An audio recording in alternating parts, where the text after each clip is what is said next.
علی اب آپ سنیں ادھر تو وہ اپنا سیکوینس آف ایونٹس آتے ہیں. آج بھی جو منٹس آف دا میٹنگ اور انہوں نے صبح آپ یاد ہے آپ کو جب آئے تھے چیف جسٹس صاحب انہوں نے پورا قصہ سنایا کہ ایسے ہم نے 9 بجے بلایا, منیر اختر صاحب کو بلایا, پھر ان کے پی اے نے کہا کہ وہ نہیں آئیں گے, وہ سارا چلتا رہا. لیکن بینچ جو انہوں نے بنایا ریکانسٹیٹیوٹ کیا ان سیوری ہو سکتا ہے, میں کہتا ہوں ان ایتھیکل ہو سکتا ہے, انلیگل تو نہیں ہے. اگر ایک جج بیٹھ بھی نہیں رہے, ریکیوز بھی نہیں کر رہے اپنے آپ کو, تو سپریم کورٹ رک تو نہیں جائے گی. دیکھیں ہمارے سے اس میں کوئی شک نہیں ہے کہ یہ انلیگل بینچ ہے. اچھا, قانون کے مطابق, اور میرا خیال ہے کوئی ابہام نہیں ہونا چاہیے کسی کو. ایک چیز ہوتی ہے کہ بینچ بنانا کس نے ہے. ایک زمانہ تھا چیف جسٹس صاحب بناتے تھے, کوئی ایشو نہیں تھا, چیف جسٹس صاحب کر دیتے تھے آرڈر اور بینچ بن جاتا تھا, اس پہ کبھی ڈسپیوٹ نہیں ہو سکا.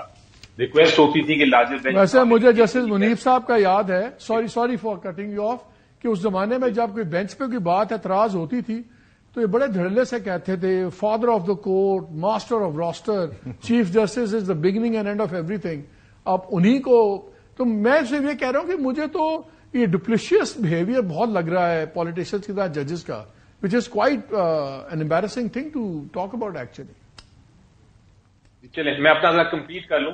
ایک زمانہ تھا بالکل یہ کہ چیف جسٹس صاحب کر لیتے تھے فیصلہ, پھر پارلیمنٹ نے ایک قانون بنایا جس کو پھر امینڈ بھی کیا آرڈیننس کے ذریعے. اس میں بڑا واضح طریقے سے کہا کہ بنانا کس نے ہے بینچ بنانا ہے. اس میں نام لکھا, ڈیزگنیٹڈ نام لکھا چیف جسٹس کا, کہ چیف جسٹس کا ہونا ضروری ہے.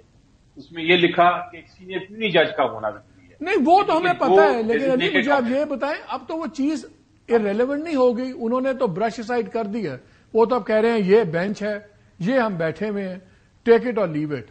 تو آپ لوگوں کے پاس چوائس کیا ہے؟ I am just trying to get that. دیکھیں یہ نہیں ہو سکتا کہ ایک ایسی باڈی جو کہ فیصلہ جس کو نہ اجازت دیتا ہو قانون وہ فیصلہ کر لے. یہ نہیں ہو سکتا. فیصلہ پہلے یہ ہوگا کہ یہ باڈی جو ہے جو بینچ ہے وہ ان کے پاس اختیار ہے ججمنٹ دینے کا, ریویو کرنے کا یا نہیں. اگر وہ اختیار ہے تو پھر ٹھیک ہے, پھر وہ فیصلہ کر سکتے ہیں. تو پہلے کل آپ نے کل ہے بولنا ہے, تو پہلے آپ کا کل اس پہ آپ آرگیو کریں گے کہ یہ بینچ ہو سکتا ہے یا نہیں ہو سکتا. سب سے پہلے تو یہ ایشو پہ فیصلہ ہونا نا, اسی نے ڈیسائیڈ ہونا ہے, اور پھر ہی ہم آگے جا سکتے ہیں ریویو کے میرٹس پہ. لیکن اگر یہی فیصلہ نہیں ہوگا کہ یہ بینچ درست ہے کہ نہیں, تو پھر تو یہ سارا معاملہ اسی طرح رہ جائے گا. فیصلہ بھی انہوں نے خود ہی کرنا ہے. If I was batting I would bat کہ یہ فیصلہ ہو جائے گا کہ یہی بینچ سنے گا.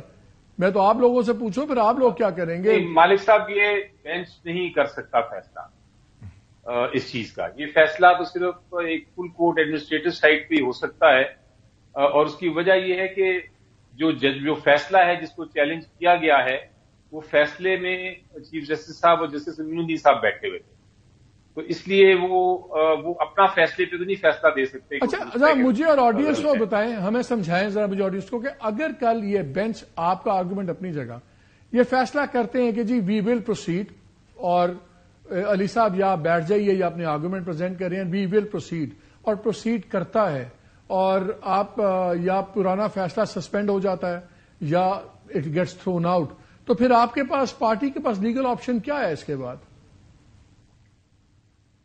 دیکھیں دو ہی آپشنز ہیں. یہاں ہم نہیں پروسیڈ کریں گے ایک بینچ کے سامنے جو ہم سمجھتے ہیں کہ درست نہیں, بوائے آؤٹ کریں گے. یہی دو آپشنز ہیں نا, اور دو آپشنز تو نہیں کوئی. ایک بوائے آؤٹ ہے اور دوسرا ہے کہ پروسیڈ کریں پھر بحث کریں.